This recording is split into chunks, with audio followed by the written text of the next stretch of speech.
Guys, now I'm reacting to a Try Not to Cry challenge.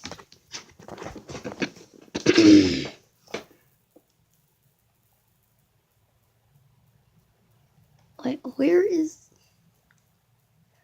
up there? That's why. There you go. What's guys? There's my video today. Don't mind that guy up there. Try Not to Cry challenge, episode 2, I believe. It's because soon I will be trying to get that. So I'll have like a computer, and then you can see my face while watching the TV. So hopefully this gets just as much. Yeah. I used to got a lot of hate on the last video, so I'll try Hold on. Hey guys, it's David playing some good hand. Like, I won't be like that. I'll try and keep it cool. I'll try not to be honest, guys. Don't mind those crackers. Sorry. Go down there. I'm actually gonna try now, so hope you guys enjoy. Oh, wait. Stop playing, but it isn't working. So it's going. Okay. When I was a kid, I used to think that pork chops and karate chops were the same thing. I thought they were both pork chops. And because my grandmother thought it was cute, and because they were my favorite, she let me keep doing it. Not really a big deal. One day, before I realized fat kids are not designed to climb trees, I fell out of a tree and bruised the right side of my body. I didn't want to tell my grandmother about it because I was scared I'd get in trouble for playing somewhere I shouldn't have been. A few days later, the gym teacher noticed the bruise and I got sent to the principal's office. From there, I was sent to another small room with a really nice lady who asked me all kinds of questions about my life. It'll get sadder. I saw no reason to lie. As far as I was concerned, life was pretty good. I told her whenever I'm sad, my grandmother gives me karate chops. This led to a full-scale investigation, and I was removed from the house for 3 days until they finally decided to ask how I got the bruises. News of this silly little story quickly spread through the school, and I earned my first nickname, Pork Chop.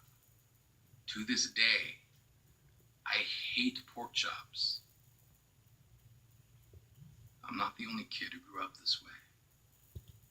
Surrounded by people who used to say that rhyme about sticks and stones. As if broken bones hurt more than the names we got called, and we got called them all. So we grew up believing no one would ever fall in love with us.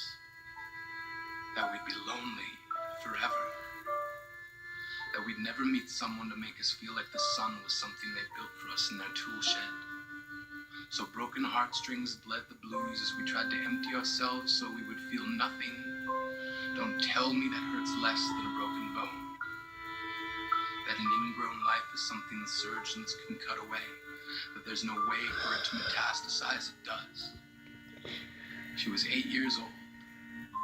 Our first day of grade 3 when she got called ugly. We both got moved to the back of class so we would stop getting bombarded by spitballs.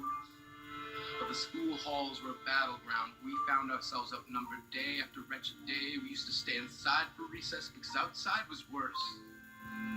Outside, we'd have to rehearse running away or learn to stay still like statues, giving no clues that we were there in grade 5. They tipped a sign at the front of her desk that read, "Beware dog." To this day, despite a loving husband, she doesn't think she's beautiful because of a birthmark that takes up a little less than half her face. Kids used to say she looks like a wrong answer that someone tried to erase but couldn't quite get the job done. And they'll never understand that she's raising 2 kids whose definition of beauty begins with the word mom.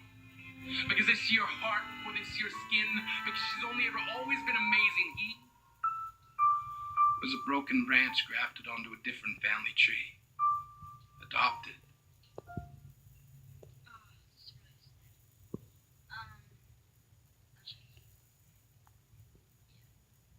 Not because his parents opted for a different destiny. He was 3 when he became a mixed drink of 1 part left alone and 2 parts tragedy. Started therapy in 8th grade. had a personality made up of tests and pills, lived like the uphills were mountains and the downhills were cliffs, 4/5 suicidal, a tidal wave of antidepressants, and an adolescent and a kid who could still go home to mom and dad had the audacity to tell him, get over it.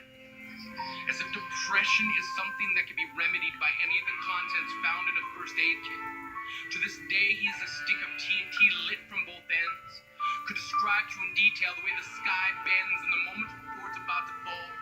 And despite an army of friends who all call him an inspiration, he remains a conversation piece between people who can't understand. Sometimes being drug-free has less to do with addiction and more to do with sanity.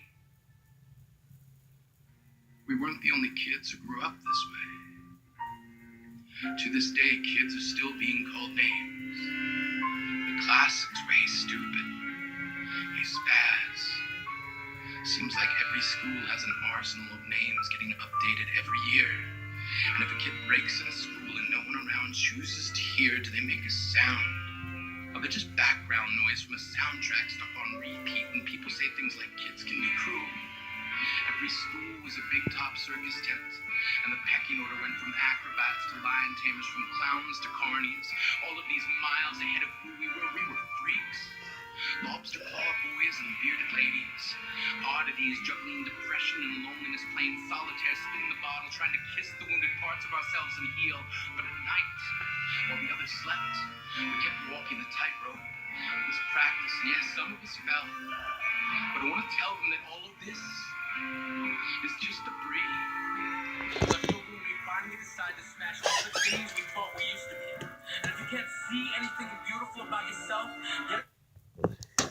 I'm actually kind of crying right now because it's actually really sad. Actually, if you actually watch this by yourself, so try to watch this. It's Try Not to Cry Challenge Part 2, saddest video in the world, and David Plays. Shout out to David Plays. And yeah, I'll do it. Mirror, look a little closer, stare a little longer, because there's something inside you that made you keep trying despite everyone who told you to quit. You built a cast around your broken heart inside of yourself. You decided they were wrong. Because maybe you didn't belong to a group or a clique. Maybe they decided to pick you last for basketball or everything. Maybe you used to bring bruises and broken teeth to show and tell, but never told. Because how can you hold your ground if everyone around you wants to bury you beneath it? You have to believe that they were wrong. They have to be wrong. Why else would we still be here? We grew up learning to cheer on the underdog because we see ourselves in them. We stem from a root planted in the belief that we are not what we were called. We are not abandoned cars stalled out and sitting empty on some highway. And if in some way we are, don't worry. We only got out to walk and get gas. We are graduating members from the class of We Made It. Not the faded echoes of voices crying out names will never hurt me. Of course, they did. But our lives will only ever always continue to be a balancing act that has less to do with pain and more to do with beauty.